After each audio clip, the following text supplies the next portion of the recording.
بالعلم بل بالأدب تنال أعلى الرتب فعش حياة العلماء وقرأ صنوف الكتب ودم على تواضع.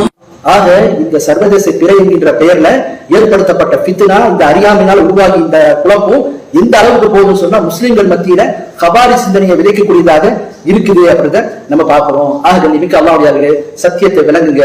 அந்த அடிப்படையில பார்க்கும்போது இந்தியாவில, இலங்கையில, தமிழ்நாட்டில் வாழக்கூடிய மக்கள் இங்க பெரும்பான்மையான மக்கள் என்ன ஊர் பிறை அடிப்படையில போறாங்க. அந்த அடிப்படையில போறதா சரியானது. பாருங்க, ஒரு பக்கம் மக்கள் எல்லாம் நோன்பு வைத்துக் கொண்டிருக்கும் போது இன்னொரு பக்கம் சர்வதேச பிறன்ற பேரை நாங்க பெருநாளை கொண்டாடுறோம்ன்றாங்க. அரபா நோன்பு வைத்திருக்கும் போது இன்னொரு பக்கம் நாங்க அஜி பெருநாளை கொண்டாடுறாங்க. இது எப்படிப்பட்ட அறியாமை? 95% மக்கள் தமிழ்நாட்டிலையும் இலங்கையிலையும் ஊர் பிறையை தான் சரி காட்டுறாங்க. அதன் அடிப்படையில் தான் நோன்பையும் பெருநாளையும் அமைத்துக் கொள்றாங்க. எனவே அவங்களோடு சேர்ந்து கொண்டாடுறதுதான் மார்க்கத்துல சரியாகும். அதை விட்டு தனித்து விட்டு சர்வதேச பிறன்ற பேர்ல இந்த பகுதியில போறது என்பது அறியாமையும் தவறான விஷயங்களையும் பாவத்தையும் தான், உம்மத்துக்கு மத்தியில பிளவு ஏற்படுத்திய குற்றத்தையும் தான் நமக்கு ஆளாக்கும் என்பதை விளங்கிக் கொள்ள வேண்டும். கனிமிக்க அல்லாஹ்வின் நல்லடியார்களே, ஒவ்வொரு வருடமும் இந்தியாவில், குறிப்பா தமிழகத்திலையும் இலங்கையிலும் எடுத்துக்கிட்டோம்னு சொன்னா இந்த பிறை சர்ச்சை என்பது மக்கள் மத்தியில ஒவ்வொரு ஆண்டும் தொடர்ந்து இருந்து வருவதை நம்ம பார்க்கணும். குறிப்பாக தௌஹீத் பேசக்கூடிய மக்கள் மத்தியில இப்ப இது சம்பந்தமா மார்க்க நிலைப்பாடு என்ன, இதுல மார்க்க நமக்கு என்ன தெளிவு தந்திருக்கிறது என்பதை நாம் அவசியமாக அறிய வேண்டும். அப்ப அந்த அடிப்படையில பார்க்கும்போது இன்னைக்கு யாரெல்லாம் சர்வதேச பிறையை இந்த பகுதிகள், அதாவது நான் குறிப்பிடக்கூடிய தமிழகத்திலையும் இலங்கையிலையும் கொண்டாடுறாங்களோ அந்த மக்கள் ஒரு பகுதியில மக்கள் எல்லாம் ஒரு பிறையை ஏற்றுக்கொண்டிருக்கிறாங்க. அது ஊர் பிறையோ, அங்கு ஒருவர் என்ன பண்றாரு, ஒரு குழுவை என்ன பண்ணுது, நீங்க இருக்கக்கூடிய நிலைப்பாட்டுக்கு மாற்றமா நாங்க ஒரு நிலைப்பாட்டுல போகுவோம், அதன் அடிப்படையில பெருநாளை கொண்டாடுவோம், நோன்பை நாங்க வைப்போம் என்று சொன்னால் இந்த முறையில ஈஸியான்னு சொல்றாங்க. பாத்தீங்களா, இதுக்கு மார்க்கத்தில் இருக்குது ஆதாரம். ஊர் பிறை இது எல்லாமே மக்கள் ஒரு பகுதியில வாழும்போது அனைவராலும் ஏற்றுக்கொள்ளப்பட்டு அனைவருமே கொண்டாடக்கூடிய வகையில அனைவருமே ஏற்றுக்கொள்ளக்கூடிய வகையில சொல்லப்பட்டது. இப்ப நம்ம கிட்ட இருக்கக்கூடிய பிரச்சனை என்ன?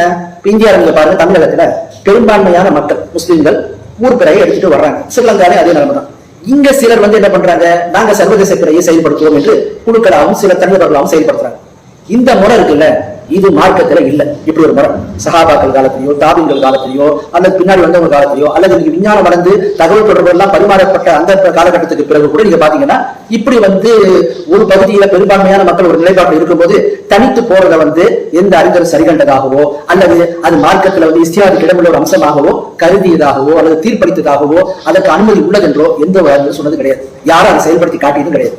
ஒரு பகுதியில பெரும்பான்மையான மக்கள் ஊர் பிறையா இருக்கட்டும், அங்க வந்துகிட்டு நாங்க மாற்றமா செயல்படுவோம், எப்படி இந்தியாவில் நம்ம செயல்படுறாங்க, இலங்கையில செயல்படுறாங்க, இந்த மாதிரி செயல்படுறதுக்கு மார்க்கத்துல அனுமதி இருக்குதான? அனுமதி இல்லை. அப்படி ஒரு இஸ்தியார் இருக்கு முன்னாடி நடக்கவும் கிடையாது.